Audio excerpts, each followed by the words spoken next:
Hello दोस्तों, मेरा नाम है प्रिंस मौर्य और आप देख रहे हैं प्रिंस एजुकेशन यूट्यूब चैनल। तो आज हम इस वीडियो में बताने वाला है क्लास 10 के हिंदी के 2023 बोर्ड परीक्षा में आने वाले कुछ महत्वपूर्ण प्रश्न, जिसमें सभी प्रश्न क्या है, महत्वपूर्ण रहेंगे सभी प्रश्न। और आपके 100% आएंगे ये प्रश्न जो मैं बता रहा हूँ, ये 100% आएंगे। तो आपको एक कॉपी और पेन लेना है, उस पर नोट कर लेना है आपको। तो देखिए, बोर्ड परीक्षा में 100% पक्का आएगा ही आएगा। तो चलिए हम स्टार्ट करते हैं। देखिए, प्रश्न नंबर 1 है, शुक्ल युग की कला विधि है। कला विधि आपको पता है या नहीं, मुझे नहीं पता, लेकिन आपको कला विधि याद करनी है। तो आपको देखिए पता होगी, तो इनमें से चूज करना है कौन सा ऑप्शन सही होगा। देखिए, पहला है 1850 ईस्वी से 1900 तक, और दूसरा है 1900 ईस्वी से 1920 तक, और तीसरा है 1919 ईस्वी से 1938 तक, और चौथा है 1938 ईस्वी से 1947 तक। तो आपको पता है या नहीं पता है, मुझे नहीं पता, लेकिन इसमें प्रश्न सही है।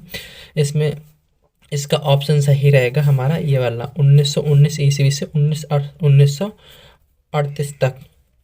चलिए प्रश्न नंबर दूसरे की तरफ चलते हैं। दूसरा है हमारा, मेरी आत्मकथा जीवनी के लेखक हैं। मेरी आत्मकथा जीवनी के लेखक कौन है? देखिए, पहला है डॉक्टर राजेंद्र प्रसाद, दूसरा है डॉक्टर हजारी प्रसाद, तीसरा है जयशंकर प्रसाद, चौथा है डॉक्टर हरिवंश राय बच्चन। तो इसमें से ये वाले सही हैं, डॉक्टर राजेंद्र प्रसाद। चलिए प्रश्न नंबर अगले की तरफ चलते हैं। अगला प्रश्न है, रामचरितमानस की रचना किस भाषा में की गई थी? ये तो आपको 100% याद होना चाहिए, क्योंकि ये रामचरितमानस की है। रामचरितमानस की रचना जो की गई थी वो किस भाषा में की गई वो आपको पता होना चाहिए। देखिए, पहला है खड़ी बोली में, दूसरा अवधी में, तीसरा ब्रज भाषा में, चौथा भोजपुरी में। तो इसमें सही रहेगा हमारा अवधी में। अवधी भाषा में जो भी रामचरितमानस की रचना की गई थी वो अवधी भाषा में की गई थी।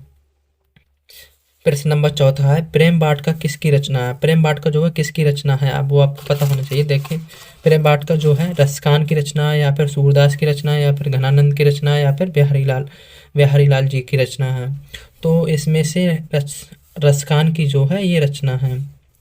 तो हमारा क्या सही हो जाएगा? प्रश्न नंबर 4 का।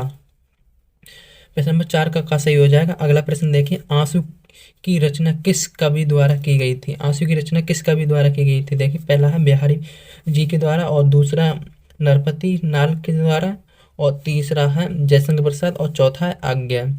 तो इसमें से किसके द्वारा रचना की गई थी वो आपको बताना है। तो इसमें से देखिए, बिहारी भी नहीं है, नरपति भी नहीं है, जयशंकर प्रसाद द्वारा हमारी ये रचना हुई थी। आंसू की रचना किसने की थी? जयशंकर प्रसाद ने की थी। अगला देखिए, गुण संधि। गुण संधि का उदाहरण क्या है? गुण संधि का उदाहरण पता है आपको? नहीं पता है ना। देखिए, पहला है देवालय, दूसरा है गंगोदक, और तीसरा है महोसद, और चौथा है पित्राज्ञा। इसमें से सही रहेगा आपका गंगोदक। गंगोदक जो है किसकी गुण संधि का उदाहरण है।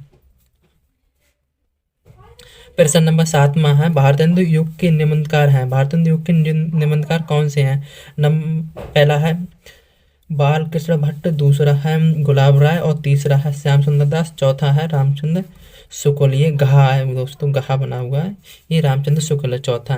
तो इसमें से कौन सा सही है वो आपको बताना है। देखिए, प्रश्न नंबर 7 का बाल कृष्ण भट्ट ये वाले सही हैं, मतलब भारतेंदु युग के निबंधकार कौन है?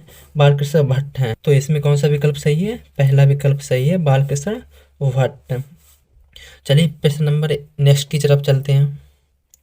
तो प्रश्न नंबर 8वां है, संपत सचई सुजान में अलंकार है। इसमें कौन सा अलंकार रहेगा इसको बताना। देखिए, पहला है श्लेष अलंकार, और दूसरा है उपमा अलंकार, तीसरा है यमक अलंकार, चौथा है अनुप्रास अलंकार। तो इसमें से कौन सा सही है वो आपको बताना। देखिए, यहाँ पर सही रहेगा हमारा अनुप्रास अलंकार। कौन सा रहेगा? अनुप्रास अलंकार, क्योंकि संपत सचई सुजान में 3 सा आ रहा है, इसमें भी सा, इसमें भी सा, इसमें भी सा, तीनों में सा आ गए, इसलिए जिसमें सा आते हैं वो कौन सा अलंकार रहता है? अनुप्रास अलंकार रहता है। तो हमारा इसमें कौन सा सही रहेगा? अनुप्रास अलंकार, विकल्प नंबर घ। अब देखिए प्रश्न नंबर 9, भाल शब्द का तत्व रूप है। भाल शब्द का तत्व रूप क्या है? भाल किसको कहते हैं? जीभ को कहते हैं, मस्तिष्क को कहते हैं, हाथ को कहते हैं, या भुहें को कहते हैं? इसमें कौन सा रहेगा भाल शब्द? देखिए, जीभ तो नहीं है, मस्तिष्क, ये वाला मस्तिष्क जो है भाल शब्द कहलाता है, भाल कहलाता है। भाल शब्द का तत्व क्या है? मस्तिष्क है। प्रश्न नंबर 10 देखिए, आँख का पर्यायवाची है, आँख का पर्यायवाची देवी है, देवी भी नहीं है। लोचन, लोचन ये क्या रहता है? आँख का पर्यायवाची, ये आपको पता ही होना चाहिए क्योंकि ये तो बहुत ही ज़्यादा सिंपल है, बहुत अच्छे से याद हो जाएगा। और इसका यातना, लक्ष्मी, इनमें से कोई नहीं है। तो चलिए प्रश्न नंबर 11 की तरफ चलते हैं। प्रश्न नंबर 11, रातों रात शब्द में कौन सा समास है? रातों रात शब्द में कौन सा समास है? देखिए कि प्रश्न मतलब विकल्प नंबर का है, अवयवी, अवयवी भाव या कर्मधारय या फिर बहुब्रीहि या तत्पुरुष, इनमें से कौन सा समास है? तो इसमें जो है समास है अवयवी, अवयवी भाव, ये वाला क्या है? समास है। रातों रात शब्द जो है किसका समास है? कौन से समास का शब्द है? अवयवी समास का शब्द है। चलिए प्रश्न नंबर अगले की तरफ चलते हैं। प्रश्न नंबर 12 है, रश्मि मासा के लेखक हैं। प्रश्न नंबर 12 में जो है इसमें बताना है रश्मि मासा के किसके लेखक हैं, मतलब रश्मि मासा के कौन लेखक हैं ये बताना है आपको।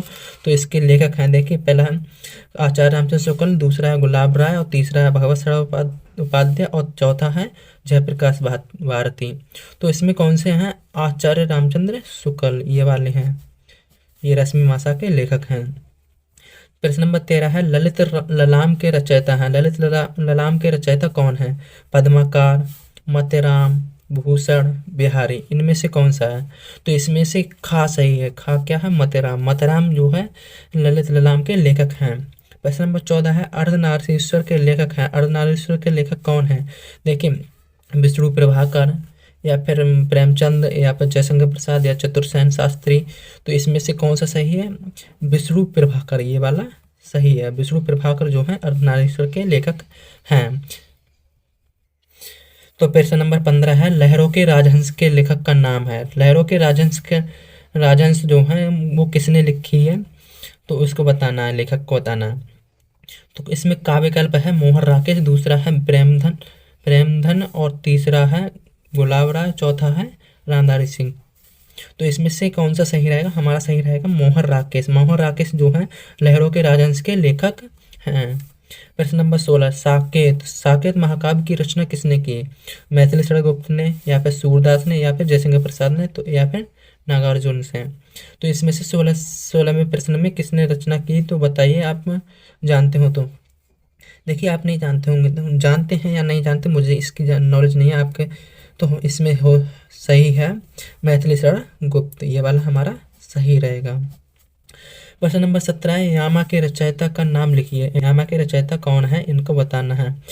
तो देखिए सुभद्रा कुमारी चौहान और खा विकल्प है महादेव वर्मा, गा है मीराबाई और गा है अशोक वाजपेयी। तो इसमें से कौन सा सही है? महादेवी वर्मा। महादेवी वर्मा ने यामा की रचना की थी। प्रश्न नंबर 17 हो गया। 18वां प्रश्न है, छत्रसाल दशक के रचनाकार हैं। छत्रसाल दशक के रचनाकार कौन है? यानी कि बिहारी जी हैं या फिर जगनिक हैं या फिर नरोत्तम दास हैं या फिर भूषण हैं। तो इसमें छत्रसाल दशक के रचनाकार हैं भूषण। भूषण जो है छत्रसाल दशक के रचनाकार हैं।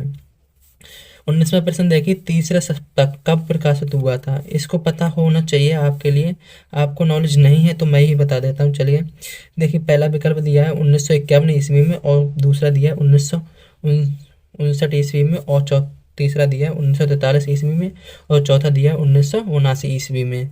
तो इसमें कौन से कौन से सन है? वो है 1959 ईस्वी। इस सन में हमारा तीसरा सप्तक जो है प्रकाशित हुआ था। तो ये वाला हमारा सही रहेगा। प्रश्न नंबर चलते हैं 20 की तरफ। 20वां प्रश्न दिया है, केशव दास की रचना है या फिर रामचंद्र का है, भक्त काल है या फिर प्रेम भाई का या सुदामा चरित है। इनमें से कौन सी इनकी रचना है? तो इसमें से इनकी रचना है रामचंद्र का, ये इनकी क्या है? रचना है। तो इस वीडियो में इतने ही प्रश्न, और ये प्रश्न जितने भी मैंने प्रश्न बताए वो सबसे वेरी वेरी वेरी इम्पोर्टेंट हैं। इनको आपको ज़रूर से ज़रूर याद करना है और कॉपी पेन में आपने नोट करे ही लिए होंगे तो नोट कर लीजिए और आपके लिए 2023 की बोर्ड परीक्षा में उपयोगी होंगे। तो आप इनको याद कर लेंगे तो आपको कम से कम ये 20 प्रश्न तो पक्के हो ही जाएंगे। तो गाइस इस वीडियो में इतना ही, मिलते हैं नेक्स्ट वीडियो में।